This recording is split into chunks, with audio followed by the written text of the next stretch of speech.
यह कहानी बड़े घर की छोटी बहू के आने वाले एपिसोड की है, जिसमें इस बार दिखाया जाएगा कि जब हालात बुरे होते हैं तब एकजुटता और उम्मीद किस तरह परिवार को संभालती है। दुर्गा देवी का परिवार एक के बाद एक मुसीबतों से गुजर रहा था।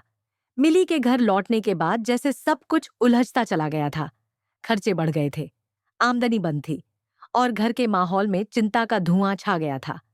हर कोई अपने अपने तरीके से सोच रहा था कि आखिर घर का खर्च कैसे चलेगा।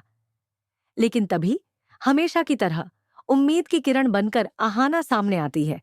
उसका स्वभाव ही ऐसा था। मुश्किलें आए तो वह टूटती नहीं, बल्कि कुछ नया सोचती है। एक शाम जब सब लोग चुपचाप बैठे थे, आहाना दुर्गा देवी के पास आती है और कहती है, माँ, अब हमें इंतजार नहीं करना चाहिए। हमने माँ की मूर्ति के सामने वादा किया था कि हम सब मिलकर मेहनत करेंगे, अपनी ताकत से घर संभालेंगे। अब वक्त आ गया है कि हम वो वादा पूरा करें। पहले तो दुर्गा देवी मुस्कुरा देती हैं। तुम्हें तो हर बार कोई ना कोई नया तरीका सूझ जाता है और उसमें सबको शामिल कर लेती हो। लेकिन इस बार मुस्कान में थोड़ा सा दर्द भी था। हालात इतने कठिन थे कि अब मजाक की गुंजाइश नहीं थी। घर को सच में पैसों की जरूरत थी और मिली के लौट आने से जिम्मेदारी और बढ़ गई थी। इतने बड़े परिवार का खर्च संभालना अब सिर्फ शब्दों से नहीं हो सकता था। आहाना के चेहरे पर सच्ची लगन देखकर धीरे धीरे दुर्गा देवी का दिल पिघलने लगता है। वह कहती हैं, ठीक है, अगर तुम सब मिलकर करना चाहते हो तो मैं भी साथ दूंगी। यही था उस नए सफर की शुरुआत। सबने मिलकर तय किया कि घर में मूर्तियां बनाई जाएंगी, गुड्डे गुड़िया, देवी देवताओं की मूर्तियां और सजावटी सामान। उन्हें बेचकर परिवार कुछ कमाई करेगा। आहाना ने सुझाव दिया कि वे सौदा को बुलाएं, जो गांव में मूर्तियां बनाने में माहिर थे। जब सौदा घर आए तो माहौल थोड़ा अजीब हो गया। पीसी मोनी और पोल्टू चुपचाप बैठे रहे। उनके चेहरे पर पछतावा साफ झलक रहा था। शायद पुराने झगड़ों की यादें अब भी उनके दिल में थीं। लेकिन इस बार हालात अलग थे। सबको मिलकर आगे बढ़ना था। धीरे धीरे घर का आंगन फिर से रौनक से भरने लगता है। मिट्टी गूंथी जा रही है, रंग मिलाए जा रहे हैं और हर मूर्ति में सबका थोड़ा थोड़ा प्यार घुल रहा है। लंबे समय बाद घर में हंसी की आवाजें गूंजने लगी हैं। दुर्गा देवी भी सबको देखकर मुस्कुराती हैं। उन्हें अपनी पुरानी जवानी के दिन याद आ जाते हैं, जब सब मिलकर कुछ नया करते थे। मिली, जो अब तक अपने दर्द में खोई हुई थी, धीरे धीरे इस काम में मन लगाने लगती है। उसके चेहरे पर एक हल्की मुस्कान लौट आती है। वह मिट्टी से एक छोटी सी मूर्ति बनाती है, जिसे देखकर आहाना ताली बजा देती है। वाह मिली, तुम तो इसमें बहुत अच्छी हो। मिली झेंप कर मुस्कुराती है और वह मुस्कान पूरे घर में उजाला भर देती है। लेकिन यह खुशी ज्यादा देर टिकती नहीं। पीसी मोनी, जो हमेशा कुछ न कुछ कहने से बाज नहीं आती, फिर जहर घोल देती है।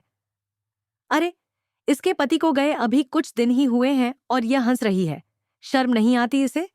एक पल में कमरे का माहौल बदल जाता है। सब खामोश। मिली के हाथ कांप जाते हैं। उसकी आंखों में फिर दर्द भर आता है। तभी अहाना आगे बढ़ती है। उसकी आंखों में गुस्सा और आवाज में दृढ़ता। बस बहुत हो गया मासी। अगर मिली को कुछ कहा तो अच्छा नहीं होगा। ये घर उतना ही उसका है जितना आपका, क्योंकि इसे उसके मम्मी पापा ने बनाया था। कमरे में सन्नाटा छा जाता है। दुर्गा देवी भी कुछ नहीं कहती, लेकिन उनकी आंखों में गर्व की चमक दिखाई देती है। मिली की आंखों से आंसू गिरने लगते हैं। वह दौड़कर आहाना को गले लगा लेती है। दोनों के बीच एक सच्चा रिश्ता बन जाता है, जैसे बहन का बंधन।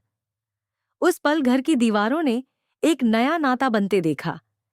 मिट्टी से बनी मूर्तियों की खुशबू में अब प्यार और अपनापन घुल चुका था। दुर्गा देवी खामोश होकर दोनों को देखती हैं, जैसे मन ही मन कह रही हो, शायद यही मेरा सबसे बड़ा सुख है, सबको साथ देखना। धीरे धीरे परिवार में सकारात्मक बदलाव दिखने लगते हैं। हर कोई कुछ न कुछ जिम्मेदारी लेता है। पोल्टू पैकिंग करता है, मिली रंग भरती है, आहाना डिजाइन सुझाती है और दुर्गा देवी हर मूर्ति पर आशीर्वाद देती है। उनकी मेहनत का फल भी मिलने लगता है। पहली बार उनकी मूर्तियों की बिक्री होती है और लोगों को उनका काम पसंद आता है।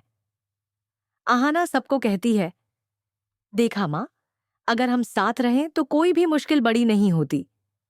दुर्गा देवी मुस्कुराकर जवाब देती हैं, सच कहा आहाना, इस घर की ताकत इसकी बहुएं हैं।